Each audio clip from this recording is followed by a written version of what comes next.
Hello, prospective teachers. Welcome to another video discussion. This time, I shall be talking about the foundational principles of morality and view. Before anything else, most of you might be wondering why there is a need for us to discuss about morality in the context of teaching profession. Now, we all know that teachers nowadays have been faced with different moral issues, and these have been considered as one of the perennial problems among educational institutions. So in this video discussion, it is hoped that questions about morality in the context of teaching profession could be clarified. Let us begin by discussing what morality is. Morality is defined as the quality of human acts by which we call them right or wrong, good or evil. This is the definition provided to us by Panizo in 1964. However, the definition of morality seems to be used in two broad senses, and we call it as the descriptive and the normative perspectives. When we look at morality at a descriptive lens, morality refers to the most important code of conduct out forward and accepted by any group or even by an individual. Okay, that is based on what a specific social group definitely accepts given the group, okay, or what is actually accepted within that group or by a certain person. On one hand, when we talk about normative, morality is or would be the code that meets the following conditions. So if it is normative in nature, that means the perspective looks at the conditions that have to be met. All rational persons under certain specified conditions should endorse it. Okay.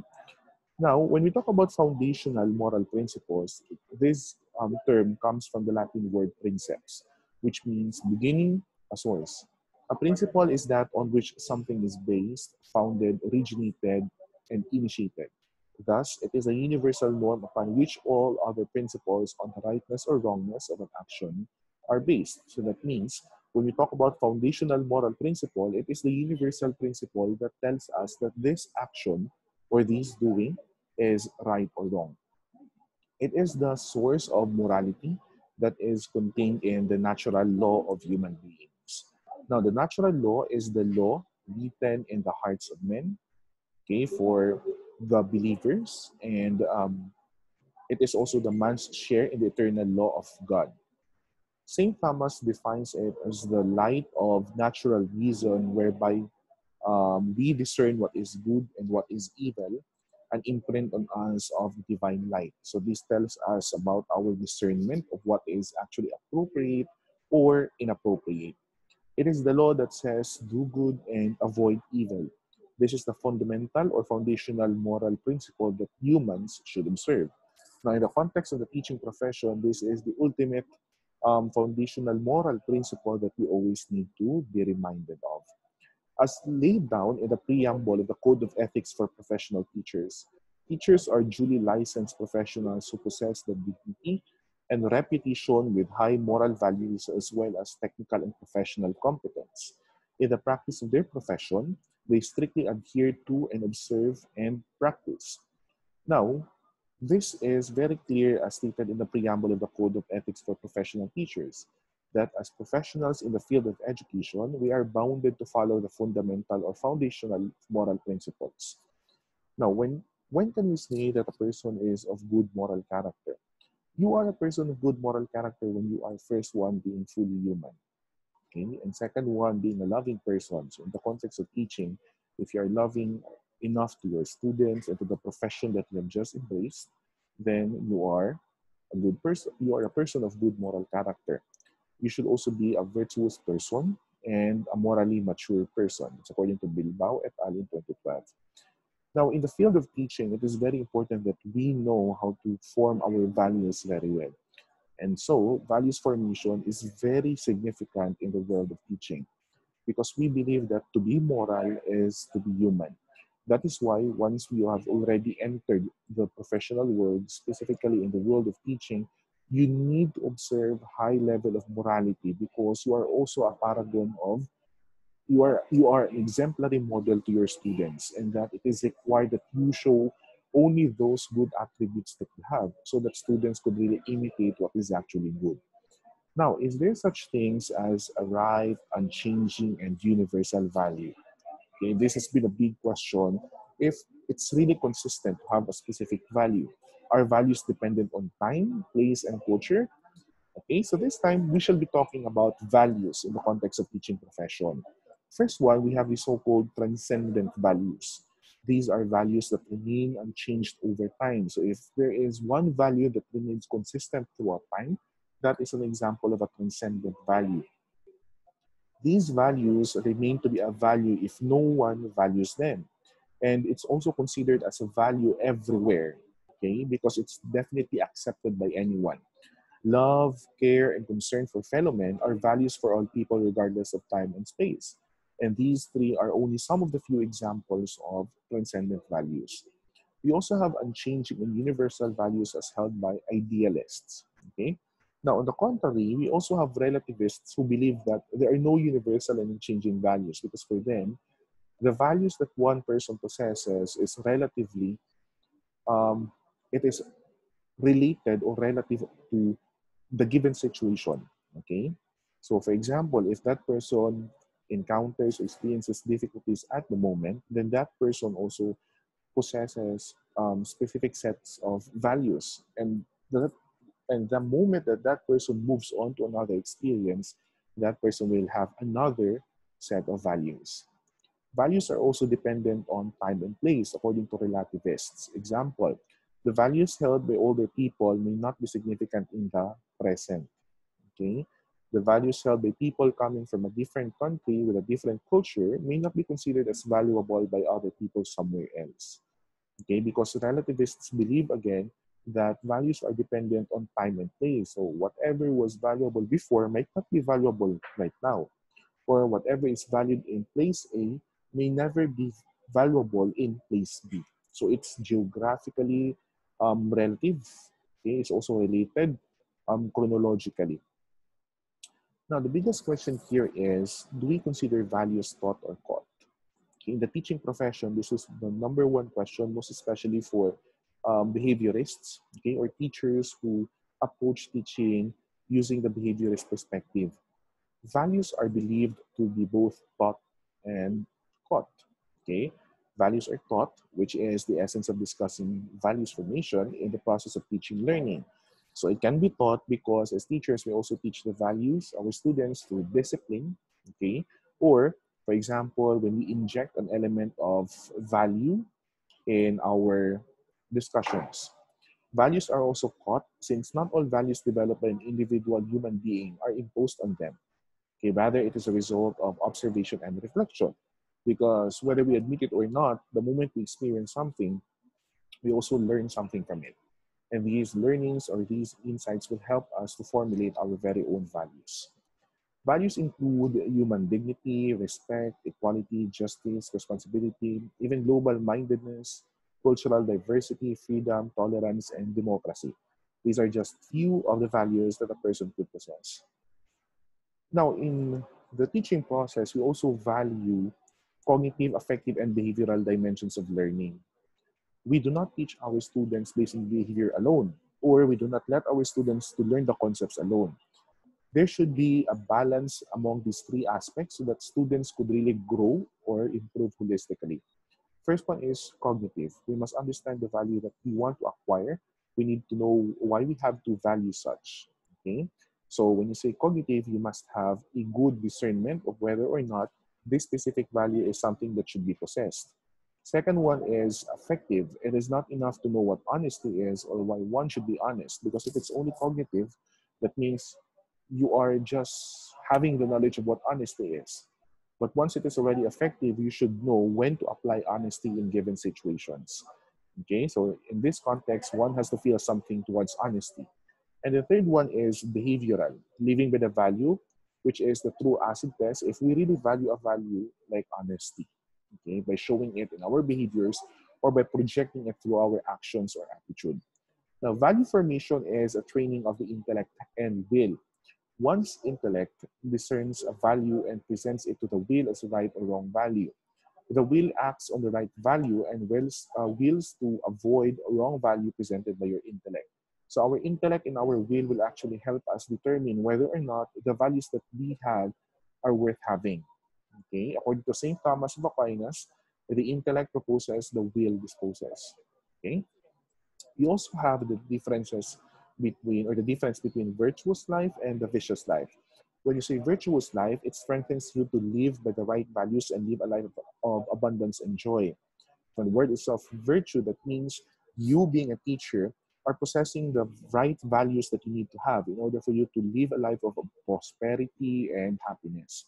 On one hand, when we talk about vicious life, it leads you to perdition and misery. Okay, thus it must never be observed, or it must never be tolerated in your life to give away to happiness or prosperity. Okay? Max Scheler proposed the hierarchy of values. Okay? The first one is the pleasure values. The pleasant against the unpleasant, the agreeable against the disagreeable, the sensual feelings, experiences of pleasure or pain. Now, these pleasure values are the things that we need to possess in order for us to really appreciate what is pleasant from unpleasant, or what is agreeable from disagreeable. Okay? These usually involve sensual feelings, okay, experiences, or even the experiences of pleasure or pain. So even pain in itself could be considered as a value, because other people find contentment, or they find the motivation in pain. The second one is vital values. These values pertain to the well-being either of the individual or the community. So when you say vital values, it has something to do with life. Okay, so it has something to do with health or vitality. It also involves capability and excellence, being two of the values that need to be possessed in order for you to have a healthy life. Next one is spiritual values. These values are independent of the whole sphere of the body and of the environment. It grasps in spiritual acts of preferring, loving, and hating. So anything that is religious in nature or spiritual in nature, it is categorized under spiritual values. We have aesthetic values, for example, our knowledge between beauty and ugliness, our values of what is right and wrong, okay, about morality, and our values of pure knowledge. We also have the values of the holy. This value appears only in regard to objects internationally given as absolute objects. For example, our belief, our adoration, our bliss. Okay? For example, our faith is an example of the values of the holy. Based on Scheller's hierarchy of values, the highest values are those that directly pertain to the supreme being, while the lowest values are those that pertain to sensual pleasures only. Okay? The pleasure values. This time, let's discuss values clarification. Values clarification is an approach that helps clients clarify their goals, priorities, and values, make decisions, and implement changes in their lives. Now, as teachers, sometimes whenever we are already in the teaching sphere, we have difficulties as regards our values. What should we prioritize, our family or our students? What should we consider first, our emotions or the right decisions that have to be done? Now, in this case, values clarification needs to be done so that we could really discern on what is appropriate or inappropriate. This one is not an approach to mental health counseling by itself, but it can be integrated into many mental health counseling approaches, because it will help you be conscientious enough with the decisions that you will be making. It can also be used in a wide variety of counseling settings and by a wide range of helping professionals, including counselors, psychologists, psychotherapists, social workers, marriage and family therapists, career counselors, pastoral counselors, and many others. The history and development of the approach is outlined. The term value is reserved for those individual beliefs, attitudes, and activities that satisfy the following criteria. One is it must be freely chosen. Okay, that means the decision that you will be making needs to be freely chosen. You have to have the free will to decide on your own. Second one is that it could also be chosen among the alternatives. For example, if you are faced with situations that are too difficult to be decisive, then values clarification will help you decide on what possible option could be taken among the array of alternatives available. Third one is it should be chosen after due reflection. Sometimes we have this tendency to be impulsive with our decisions. Oftentimes, we do not think anymore of the possible consequences of our decisions. Now, as teachers, it is very important that before we make our decisions need to be a product of due reflection or contemplation. Okay? It could also be prized and cherished. Okay? For example, when you decide about something that needs to be chosen over the others, well, that something needs to be a value that is definitely prized and cherished. Okay? It must also be publicly affirmed. Okay? Although at times we would say rather that we should not think about what others people would say, but remember that we also have the foundational moral principles that we always need to follow.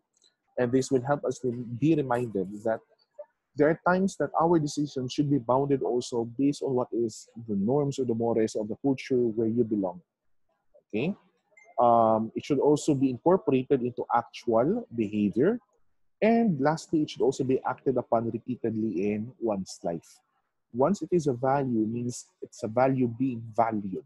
It's something that is already in there, part of your life, part of your lifestyle, part of whatever you are doing on a day-to-day basis. And once it is a value, it has to be repetitively done so that you could really test whether or not it's really your value. Okay? Now, let's have teaching as your vocation, mission, and profession. Some of you might have some questions about the differences among these three. Well, if you're a teacher, it's very important that you know how to identify if the teaching profession you chose is really your vocation, or is it your mission, or for you, it is just a profession. Now, when we talk about teaching as a vocation, the word vocation comes from the Latin term vocare, which means to call. The act of teaching, of creating opportunities and conditions which allow students' learning and growth to take place, is not just a career choice, but it is part of your vocation, okay, your calling from God. That means God called you to become a teacher because God knows that you are capable enough to teach the students and touch their lives. Now, how does anyone know that teaching is part of their Christian vocation and not just a passing interest or one career option out of many? Okay? Determining the contours of our vocation may not be an easy process, but Frederick Buchner suggests a helpful starting point when he writes, "The place God calls you to is the place where your deep gladness and the world's deep hunger meet." Okay? Deep self-knowledge and a sense of where we personally see the world's needs point us toward where God wants us to meet those needs, and by doing so, participate in His work here on earth. So when you say teaching is your vocation, meaning it's your calling, okay, it's your calling, and you have just responded to the calling of God. Okay. On one hand, when we talk about teaching as a mission, the word mission comes from the Latin word missio, which means to send. Mission orientation acknowledges how faculty members serve, impact, and influence the lives of others. It begs the question, how do faculty members energize, reignite, and in some instances, we capture that which motivates our work with students? Okay? Remember that teaching is and will never be an easy task, and it requires you a lot of skills before you can master the art of teaching. What contributions are we making to the lives of the students we teach? Or have we become derailed from the mission to contribute to others in a profound and significant way? And if so, how do we get back on track? Now, if you consider teaching as your mission, then that means you have clear objectives to achieve. What is it that you primarily desire for your students? Is it for them to learn, to be molded, or to become better individuals or students in your classroom? Lastly, teaching as a profession. Teaching like engineering, nursing, accounting, and the like is definitely a profession. The term professional is one of the most exalted in the English language, denoting interest and commitment to moral ethical values. Denoting as it does, long and arduous years of preparation, a striving for excellence, a dedication to public interest, and commitment to moral or ethical values. Now, if you perceive teaching as a profession, that means you are teaching because it is what you professed. Okay? You took an oath which always reminds you of your goals as a teacher. Okay. Now, It's up to you as to how you will consider your teaching as of the moment, or how you will consider your teaching in the future. Should it be a vocation? Should it be a mission? Or should it be a profession? But in my case, I could say that maybe it's a good combination if we have these three. It would be good if we consider teaching as a vocation, a mission, and also a profession. Because if you consider teaching as a vocation, that means you are always reminded that it's the calling for you. Okay, it is God's desire for you to become a teacher. And if you consider teaching as a mission, that means you are having these sets of objectives to achieve, okay, for your students. And these objectives will help you be guided in the things that you will have to do with your students for them to become improved, yeah, or polished individuals. And if you're a profession, that means if you consider teaching as a profession, that means you always go back to the very reason why you took an oath as a teacher. So you're always reminded of your license, of your professional oath, of why you took an oath as a teacher and the objectives that you need to achieve as a teacher given the profession that you have. Okay? Now, I hope my discussion in this video is clear. And if you have further questions, you can always post them in the open forum. Thank you very much.